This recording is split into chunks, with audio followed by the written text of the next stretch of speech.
Dia tuh kena batunya Medina itu, jual tas sama orang yang tahu tas jangan punya tas, ya kan, kena batunya.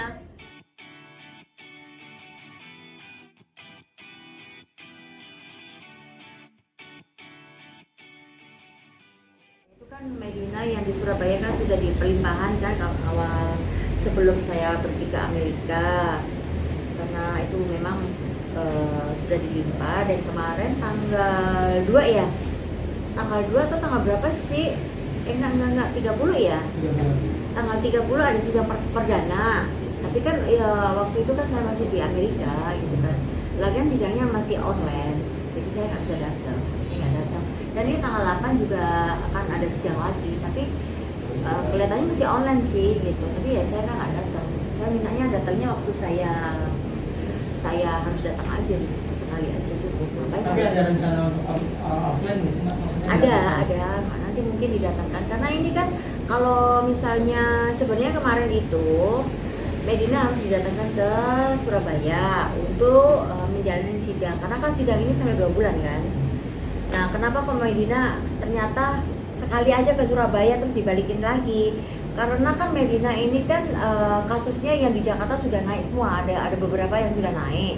Jadi kalau dibawa ke Surabaya dipinjam untuk jangka yang panjang, menurut mereka itu riskan gitu loh. Jadi ya sudah, kita online aja dulu gitu. Kamu sih udah ada panggilan sebagai saksi belum sih? Belum Ada ya? Belum.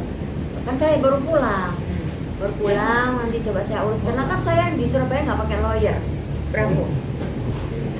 Jadi nggak pakai lawyer, jadi nanti coba saya tanya kepada jaksanya bagaimana kapan jadwal saya untuk sidang, untuk dijadikan saksi itu, berserta saksi saya dengan saksi dari saya itu kapan nanti. Kalau memang apa namanya sudah ada jadwalnya, nanti teman-teman saya kasih tahu.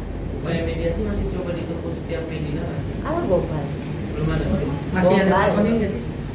ada, tapi kemarin itu kan dia apa namanya pakai pengacara di Surabaya, nggak tahu punya pengacaranya baru lagi. Udah gitu kan saya ngoceh-ngoceh di Instagram, terus akhirnya followerku kasih nomor teleponnya pengacaranya itu. Masa kasus saya dibilang perdata, dari mana? Dari Ancol.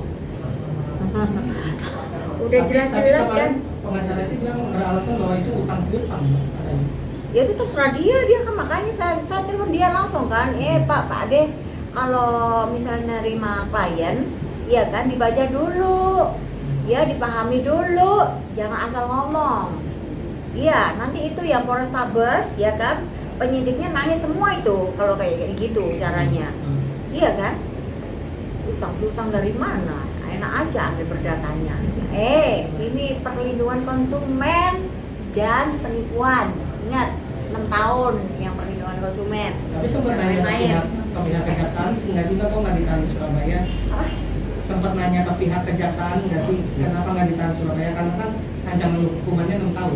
Nah itu tadi yang saya bilang, karena kan kasusnya Medina yang di Jakarta kan sudah dua orang naik. Jadi kalau dibawa ke Surabaya, untuk dipinjam ke Surabaya itu kan riskan gitu loh.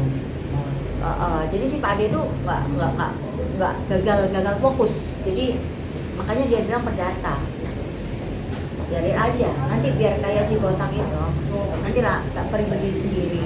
Untuk ranah pidana kan nggak memungkinkan untuk pengembalian dana berarti kan? Dari Kemarin si Pak D itu, Pak D yang baru, lawyer yang baru dari Medina, nggak tahu namanya siapa, mainnya Pak D. Pergi ke mana, ke Polrestabes. Dia bilang mau mengembaliin uang gitu loh. Dia mau damai. Kan dari awal saya mau damai kan, iya kan?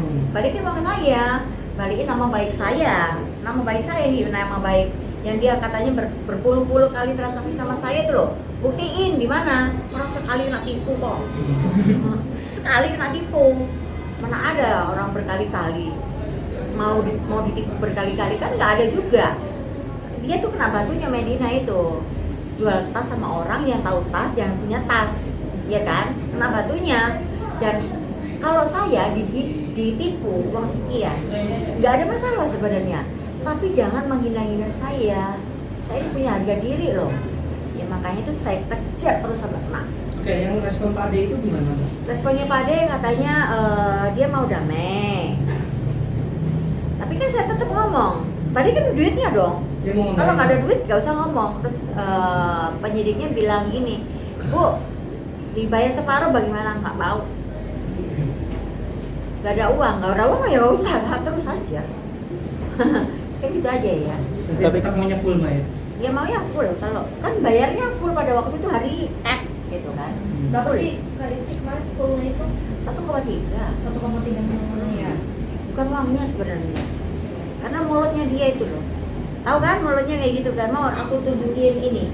Dia kalau ngoceh, katanya dia bilang, "Oh, nenek, gaya aja ngikut-ngikut gaya-gaya gue. Dari mana? Baju saya aja merek semua yang mahal. Ini barangnya mahal." Kak, tapi katanya dia mau balikin uang, tapi tasnya minta dibalikin lagi ke MZ. Hah? Tasnya minta dibalikin lagi ke MZ, nanti MZ baru mau ganti rugi Masa katanya. kan udah nggak di saya, ini Pak D juga itu ngomongnya ngawur itu Pak D itu. Pak D ya yang ngomongnya ngawur, katanya tasnya ada di saya. Mana? Orang tasnya sudah bikin LP bulan 9, kejadian bulan 8, ya kan? Bulan 9 bikin LP, setelah beberapa hari kemudian tas ini semua saya fotoin satu, sudah gitu saya kirim ke Polrestabes Surabaya.